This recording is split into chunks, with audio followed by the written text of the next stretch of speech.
Well, I want to welcome you to yet another edition of our Midweek Connect online. Here we are again, a week after week, and we are, wow, almost 8 weeks into this isolation thing and trying to navigate what that's going to look like. By the sounds of some of the announcements being made by Governor Murphy of the state of New Jersey today, it may be that some non-essential businesses are going to be allowed to go back to curbside business. And I'm not sure what that means for the church yet. We're going to be talking about that. It won't be for this weekend. It doesn't start until Monday. But we're looking forward to finally maybe seeing some light at the end of the tunnel and being able to get back to gathering together. In the meantime, even though we might not be together face to face, we can still use the tools at our disposal. We can still use the opportunities that God gives us together to reach each other. Like we talked about Sunday with the Gospel of Acts and the Apostle Paul, he couldn't see many of the people that he was writing in his epistles face to face, but what he could see, what he could do, what he could use were all of those tools at his disposal to reach out to them, to continue to teach them and encourage them in their spiritual walk. And that's what we're doing. We're doing it online. We're doing it through social media. We're doing it in phone calls. We're doing it in different ways that we can continue to try and encourage the Church of Jesus Christ as we move forward in all of this crazy time of restriction and, as we talked about Sunday, shackles from the shackles of life. So we're continuing our series on empty living out of the book of Ecclesiastes. So if you haven't been here with us, then there's a lot that you missed, but it's okay. I think you'll understand where we're going from this. We're talking about empty living, and the idea of the word empty or vanity in the book of Ecclesiastes isn't necessarily talking about something that has no value or something that is a hollow shell, but more in terms of the fleeting nature of things. I mean, it's empty in the sense that it's not lasting. It's going to fly away quick. It's going to be here and then it's going to be gone. And we've been talking through the idea of the book of this empty living as we go through this. And so here we are looking at that. And let me just make my screen a little bit smaller here so I might be able to just navigate through this time here with you and be able to see, allow you to be able to see the points of what's going on and things. So empty living in the book of Ecclesiastes. And we have talked about this in terms of the difficulty that anyone has in actually being able to pinpoint a prose-styled outline of the book of Ecclesiastes. It's very difficult to do. It oftentimes ends up being very subjective. And in order to avoid that kind of subjectivity, then we decided to break down the book by segments where it talks about the preacher explaining. The preacher explains a number of things as we go down through this. And let me just show you what we mean by those. First off, in the first 11 verses, the preacher introduces the learning objectives. So he's introducing learning objectives here. And let me just adjust this just a little bit more. Yeah, that's getting a little bit better here.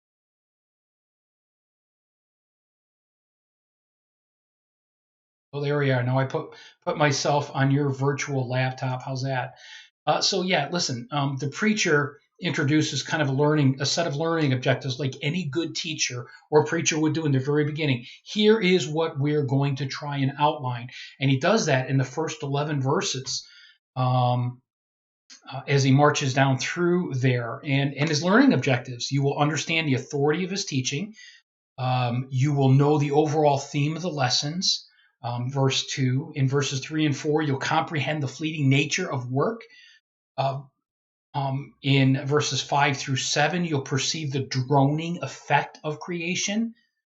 And then at the very end, you will identify the fallacy of human wisdom, and that is yet coming up. So we march through those like this. Starting in verse 12 of chapter 1 all the way through 7:26, the preacher explains the nature of life, the overall themes of life. Then he went to the preacher explains the meaning of life, and that's what we're working through right now. The fleeting nature of work, the meaning of life is the fleeting nature of work. And then at the very end, chapter 12, verses 9 through 14, the preacher is going to explain the conclusion about life, and that's the fallacy of human wisdom itself. And what it means to us. So that's basically how we have chosen to try and break down as much as we could this. I'm just adjusting things a little bit more. There we go. How we break down this difficult book to navigate through. So we're actually really in Roman numeral number 3 there. The preacher explains the meaning of life. And actually, this is the very last week for that one as well. So when we looked at that, the preacher explains the meaning of life. The meaning of life is granted labor. That is, he's the one who has given us labor for a specific purpose.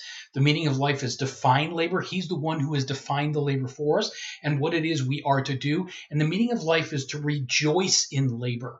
It was not simply just for the sake of labor or being laborsome, but instead, on the contrary, something that enables us to give rejoicing as we labor because of that satisfaction of purpose that he gives us in it. And then today, to talk about the meaning of life is to remember the Creator in labor. Remember the Creator in labor. So the granted labor, how he defined it, so that we might rejoice in it, so that we can, in it, remember him.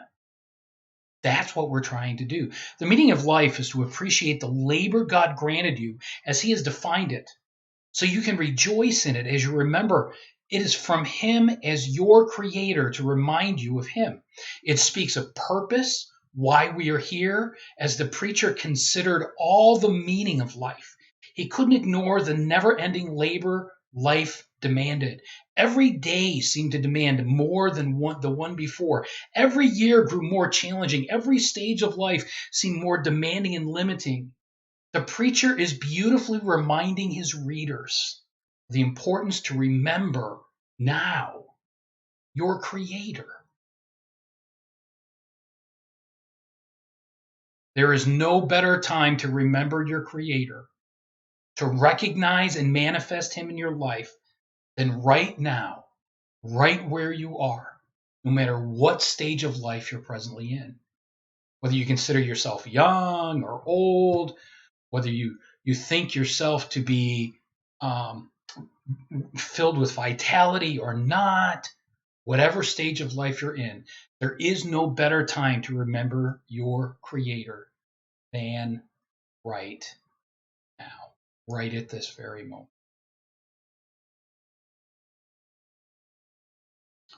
At first glance, this is a small section of verses here in chapter 12, verses 1 through 8. That's where we're going to be. Chapter 12, verses 1 through 8. Let me just move a couple of things over here in so that I can have the Bible more in front of me here, and we'll work our way through this time together, Lord willing. At first glance, a small section of 8 verses in the beginning of chapter 12 seems like a bleak painting of fading life and the inevitability of growing incapacity. Well, in part, it does do that. Before we move down through all the imagery here, though, let's look at a cursory overview of the verses. Notice how, look down at verses 1 through 4, it talks about present incapacity.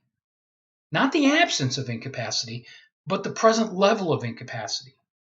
Every stage, no matter what age or stage you are at, possesses its own incapacity, its own shortcomings, its own struggles. Every stage, no matter what age you're at. However, notice the progression in these verses. The 5th verse moves from the present incapacity to progressive incapacity. So the next verse, verse 5, is like now the next progression of incapacity, speaking of the stages of life. Then verse 5 ends with what I call perpetual incapacity. Well, it's better known as death, which is fleshed out then in the remaining verses in this small segment that we're doing. These verses are doing more than simply presenting a fatalistic view of inevitability. The purpose of this inevitability is to shout out a loud cry to the reader, a warning, maybe you might say a call to arms. It is the trumpet blast of assembly for the troops. Come now, right now. There's no time to waste. It gives a strong sense of urgency because there will never be an easier time than right now. But easier time than now for what, you might ask? There will never be a better time than right now for you to remember your Creator. We'll talk about that in a minute. These short few verses were meant to define 3 stages of life, during which each one carries the urgency to remember God in his labors before the next stage of life comes. For it will be easier now than it will be then. So he begins by encouraging us to remember your Creator in your youth. Remember your Creator in your youth. Look at verses 1 through 4. Remember also your Creator in the days of your youth, before the evil days come and the years draw near when you will say, I have no delight in them. Before the sun and the light, the moon and the stars are darkened and clouds return after the rain. In the day that the watchmen of a house tremble and mighty men stoop and the grinding ones stand idle because they're few, and those who look through the windows grow dim. And the doors on the street are shut as the sound of the grinding mill is low, and one will arise at the sound of the tweeting birds. And all the daughters of song will sing softly and distant, no longer in her presence. Remember your Creator in your youth. Listen, those who might consider themselves in the youth of their lives, these verses are for you. Good news is the stage of life can be defined at the whim of the reader. Isn't that a blessing? The preacher leaves that definition open. Rather than speaking of a certain ages or defining the stages specifically, it is simply any stage before one identifies oneself with verses 5's descriptions. It's not saying that this stage of youth is without challenges in the labor of life. In fact, it seems to be acknowledging the challenges and the unrelenting nature even at this stage of the nagging persistence of life's labor. All through these verses, the labor of life is discussed. The last part of verse 1 says, when you will say, I have no delight in them. It's another way of saying the drudgery of life or the daily grind we talk about. It describes a time when you realize the increasing feeling of rainy days on Mondays, right? The song used to say. And hump day, the Geico commercial. Hump day, with the camel there, right? As what clearly represents that drudgery, and the only thing you look forward to is the end of your work week. Make it stop. Stop the merry-go-round. And ideas like the hamster wheel are terms and phrases we can all relate to at this stage. It seems unrelenting. Again, the emphasis here is not that the weight of unyielding labor does not exist at this stage, certainly not in any stretch, but it does come before the following is added, the following verses, to what you are already experiencing. So here the preacher states, the need to remember your Creator. By youth, he continues, he means before the next stage sets in the experience of the reader. In a sense, he is saying here, let me tell you what the next stage looks like if you think it's hard to remember your Creator now. Look again at verse 2 here with me. This is describing what the next stage in life has in store. In a sense, it is suggesting, however difficult the grind seems to be right now, Everyone is moving to the next stage. This next stage has in store for it, look at verse 2, dimming eyes. It's a time when you begin to walk through the house to locate the bright spot, so that you can, better read. It'll enable you to read the piece of mail in your hand when you ask your spouse to read the fine print of the medicine bottle, or you struggle with the angle of your head needed to adjust what part of your progressive bifocals you're using, right? Up and down, looking through to see any given distance. Well, listen, some of that I've dealt with since I was 7. I've had progressive bifocal since I was 7 years old, but it's a reality of life. Our eyes begin to dim. The preacher does not stop there, though. He then adds to the dimming eyes this idea of weakening strength and dwindling numbers in verse 3. Look at verse 3. The watchmen, the guards of the house, are beginning to grow feeble. Mighty men begin to stoop or lose their posture. Industrious grinding begins to stand idle. Those who are working hard begin to lighten up the pace at which they're producing, almost as if they're standing idle, because they have fewer supportive contemporaries, and increasingly they find themselves looking out the window with a memory of what used to be slowly fading away. That's verse 4, right?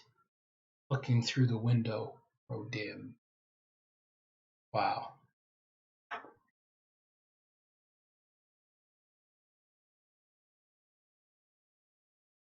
It is as if that is not enough, though. He takes it yet a step further in verse 4. Note in verse 4 there the closing street doors. The sound of the mill is quieted. Now, instead of awaking to the grind, like we talked about a minute ago, the opportunities are growing fewer. You begin to see the peak of your career or life endeavors coming ever so closer, and you find yourself waking to the birds and the singing in a distance rather than in your presence, and the harsh sound of the alarm clock to get you out the door and on with the daily grind. Here in verse 4, your labor slows. Not the demand for it, not the need for it, just the accomplishment of it. And some of the things that you enjoyed at youth seem just distant away. Listen, if you have not yet begun to experience what the preacher describes in verses 2 through 4, then you are part of the, quote, young being described here. So for you, remember your Creator right now in your youth, before this next stage comes, and come it will for everyone. What does it mean to remember, by the way, your Creator in labor? As it says in Proverbs 3, 5, and 6, likely by the same author, by the way, Solomon, in all your ways acknowledge Him. Acknowledge the reality of Him in every moment, throughout every act, and all the labor, and everything you accomplish, everything you think, and everything you do. In all your ways acknowledge Him. In your labor, as you fulfill your purpose in life, there is no better or easier time than right now to remember your Creator. Don't wait till later. Don't wait until you have the kids, until you have your home, until the kids grow up, until the kids are out on their own and they're out of college, until, this settles or that settles. Listen, don't do that. Right now in your youth, remember your Creator. So for you, remember your Creator right now in your youth before this next stage comes, and come it will. In your labor, as you fulfill your purpose in life, know that there is no better or easier time than right now for you to remember your Creator. Maybe you're listening, and right now you're thinking to yourself, hey, let me tell you, I can relate to those first 4 verses. I'm beginning to feel that way. If you now find yourself there, then this next verse actually, is for you. These verses are not telling you that you are old, frankly. I'm not telling you that either.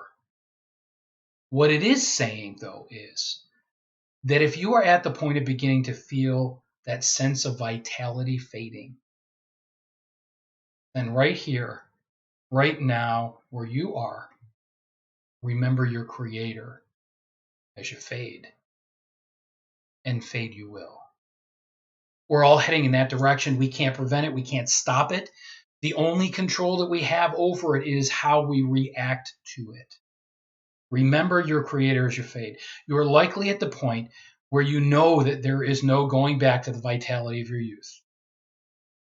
You cannot quite put your finger on when it happened, but little by little, those first 4 verses began to creep up on you, and well, here we are.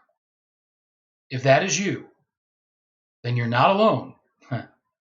Everyone will be here, and there will never be a better time for you right now, right here, right where you are, to remember your Creator in what you do, in your labors of life. Let's look at verse 5 together. Verse 5, furthermore, men are afraid of a high place and of terrors on the road.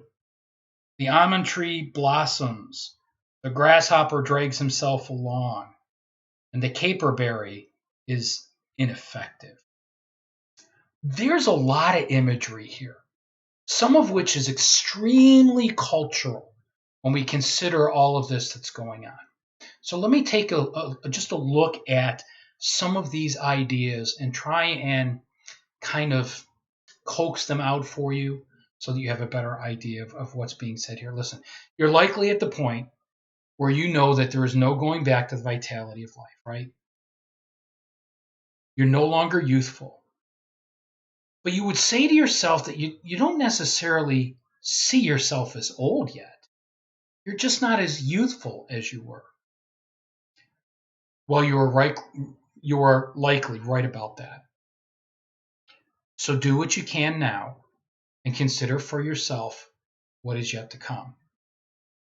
The readers are tipped off to the progression by the authors of using the idea of furthermore here.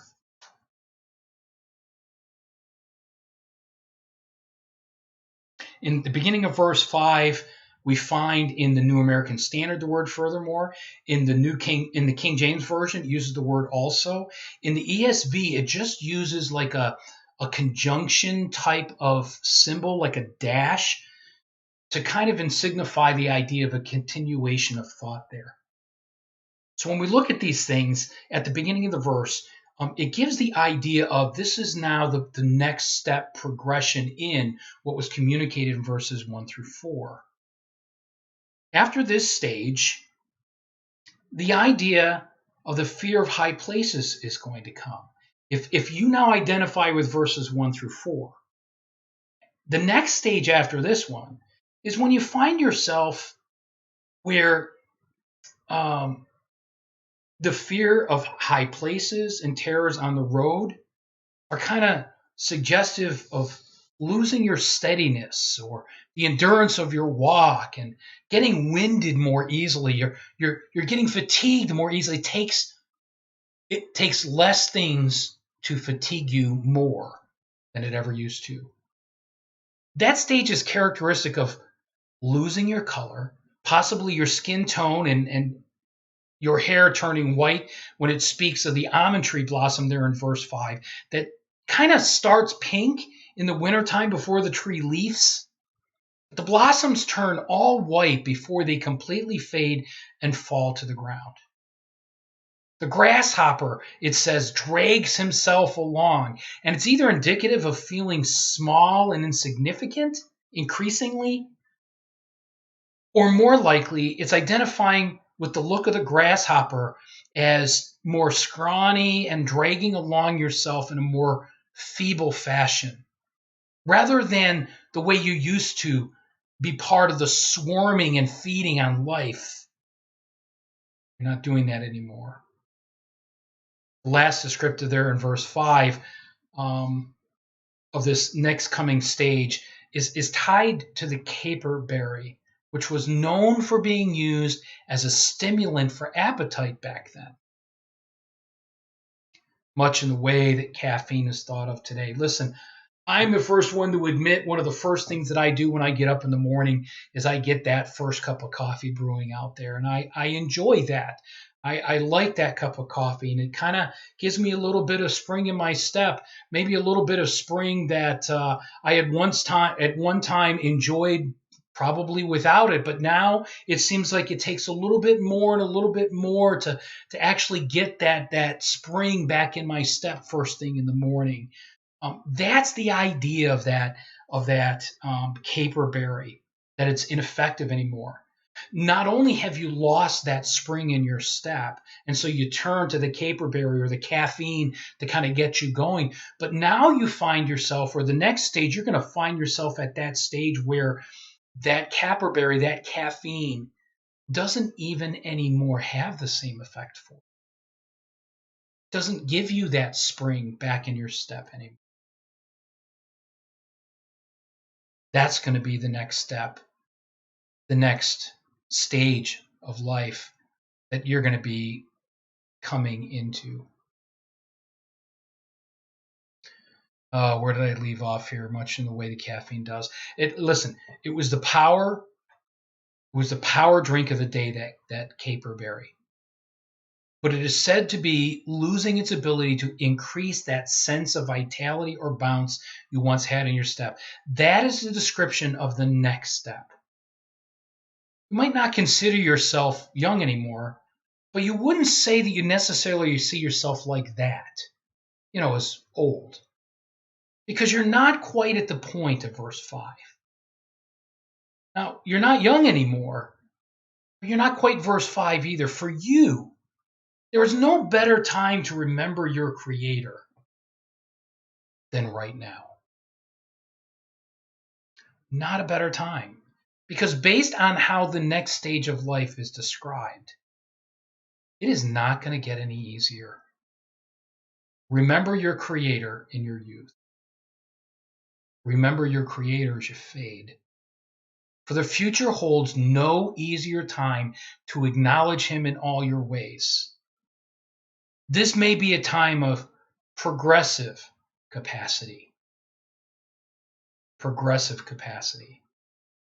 But it is not the absence of it. And it is not going to get any easier, no matter how much we wish it would. The 5th verse ends with a very dark thought, speaking of yet the next stage of life. Remember God now at this stage. Verse 5 says, "For man goes to his eternal home, while mourners go about in the street." The preacher then describes that next stage, that stage when finality lurks at your door. Lest we think these next few verses are about life ending, let me share with you what it is saying. There is no better time for you to remember your Creator than right now, even if verse 5 is about you. Because the end of verse 5 and verses 6 and 7 are the next stage that's coming. Remember your Creator now. Labor to acknowledge Him now, because the next stage is going to be even more difficult. Listen, remember your Creator as long as you are here. Again, to aid the urgency of his pleading, he then described the next stage for those who do relate to and accept the fact that they are older, like verse 5 describes. Look with me as we pick up the reading in verse 6. Remember Him, God, before the silver cord is broken and the golden bowl is crushed. The pitcher by the well is shattered, and the wheel at the cistern is crushed. Then the dust will return to the earth as it was, and the spirit will return to God who gave it. So we have the youth. We have the group that's not quite old yet. We have those that now are at the stage that comes before the end. And even they, in turn, are encouraged to remember their Creator as long as they remain here.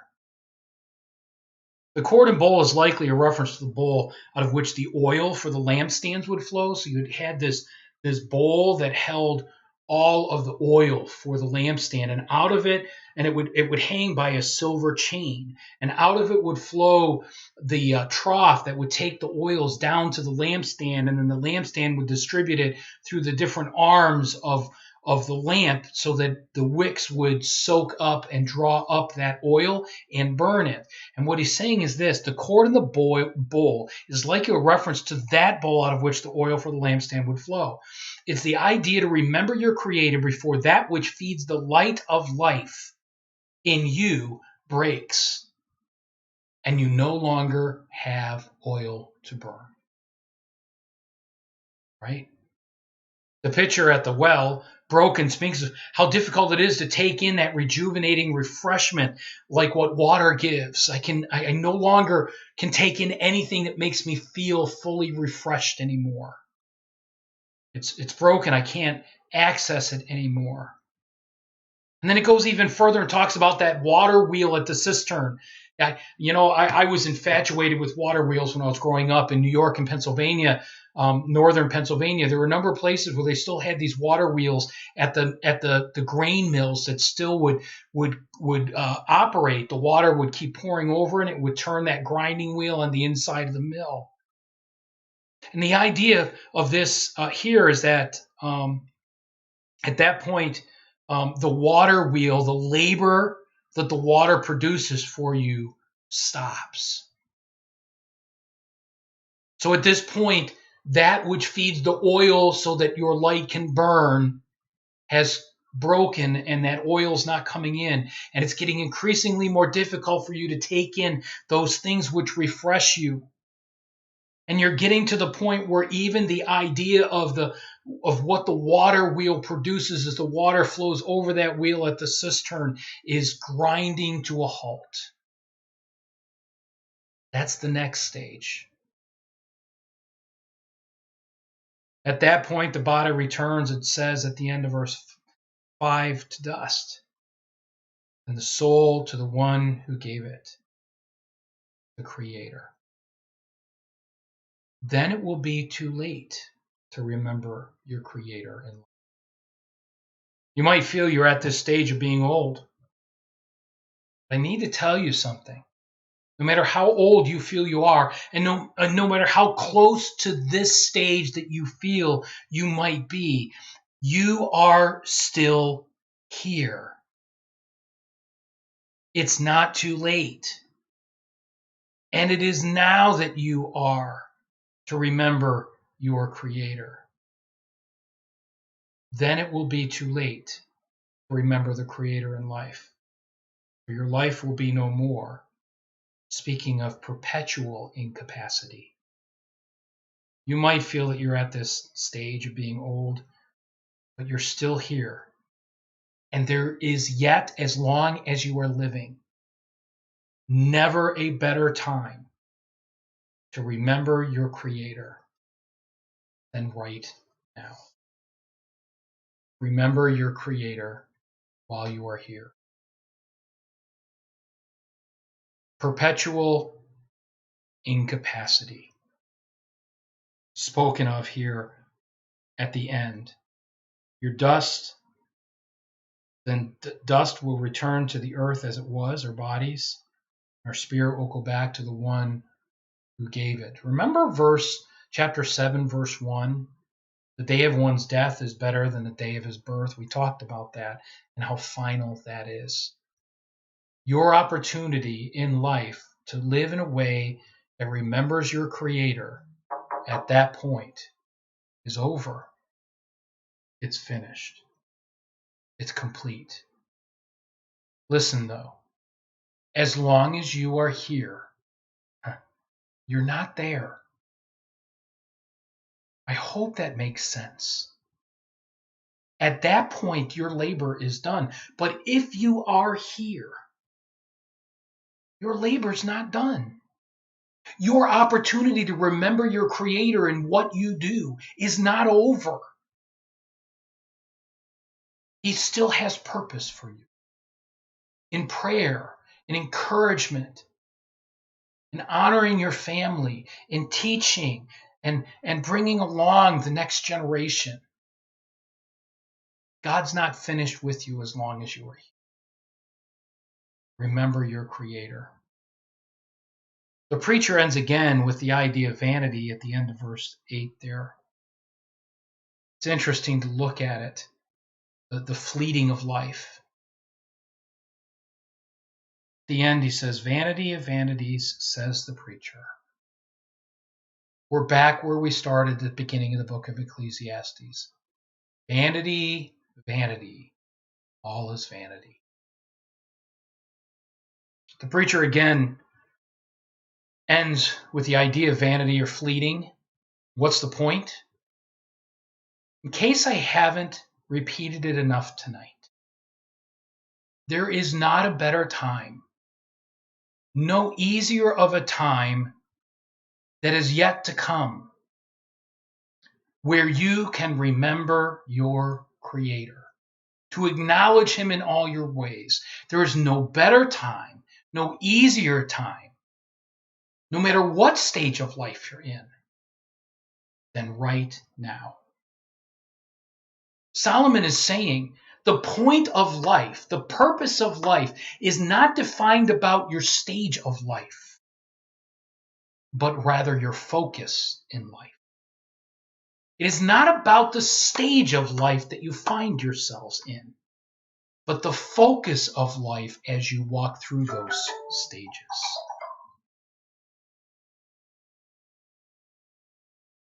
Every day seems to demand more than the one before, doesn't it? Every year grows more challenging. Every stage of life seems more demanding and at the same time more limiting. The preacher is beautifully reminding his readers of the importance to remember your Creator now, whatever stage of life you're in, for that is your purpose in life. Have you considered how your labor from day to day reflects your Creator? God has granted you that labor of life as He defined it,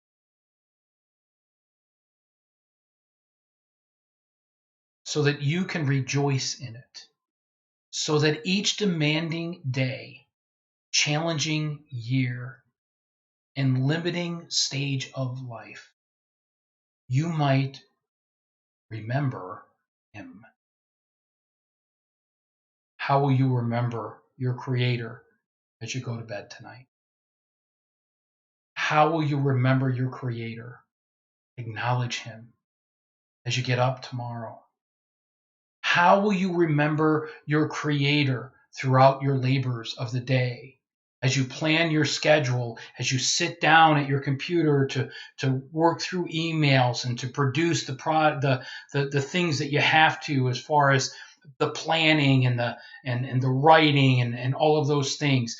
How are you going to reflect the character of God and acknowledge Him in the phone calls that you make and the work that you accomplish and the things that you build with your hands and the things that you accomplish throughout the day, the tasks that are laid before you? How will you remember your Creator next? There has never been a better time than right now. How will you remember your Creator throughout your labors of life? Remember A, B, and C, D at the top of your screen there. Meaning of life, granted labor as God defined it so that we might rejoice in it, so that we might remember Him. Letter A there, in granting you labor, God says you matter. He's given you purpose. In defining labor, He has given you the opportunity to realize that he says your labor matters to him. It makes a difference because he's the one who is defined.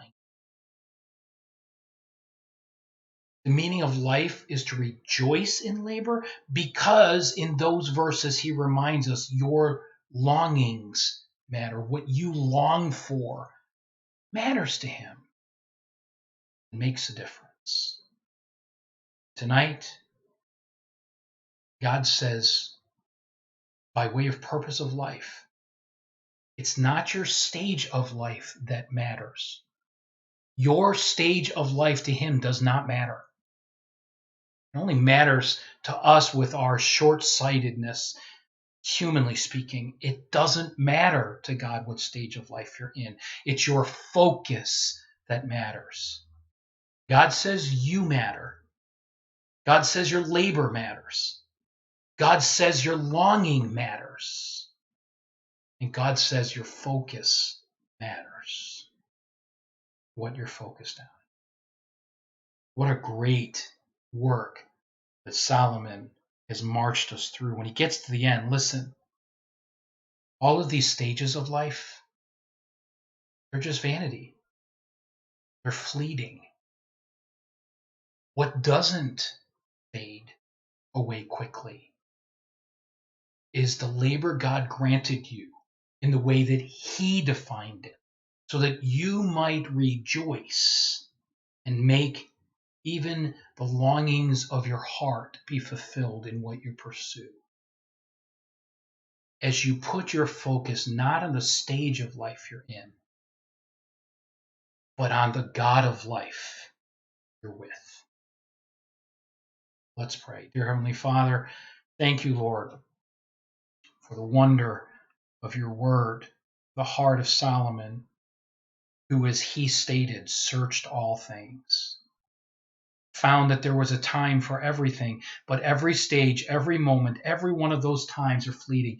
They simply just come and they go. What does not fly away is what you give us. Every pleasure outside of that, every pursuit outside of that is fleeting. Vanity. It's here and it's gone. Help us, Lord, not to focus on our stage of life, but on your presence in life. We pray in Jesus' name. Amen. Thank you for being here with us. We'll keep you posted. Sunday is going to be online again, but hopefully, Lord willing, maybe for the last time. I don't know. Don't quote me on that. I haven't talked with the leadership yet. We haven't hashed out all the details yet, but hopefully we're heading in that direction, or at least maybe some light at the end of the tunnel. So we'll look at that and see if maybe that is going to be the case, and we will again be able to meet together again, because honestly, I don't know about you, but that is what I am longing for, us to get back together again. Even in the brief moments that we had a week and a half ago, the worship team together, just to hear them come through the doors, even though it was just a few of them, was just so, it just made my heart leap. I cannot wait until the day that we can all be back together again and worship together as a group.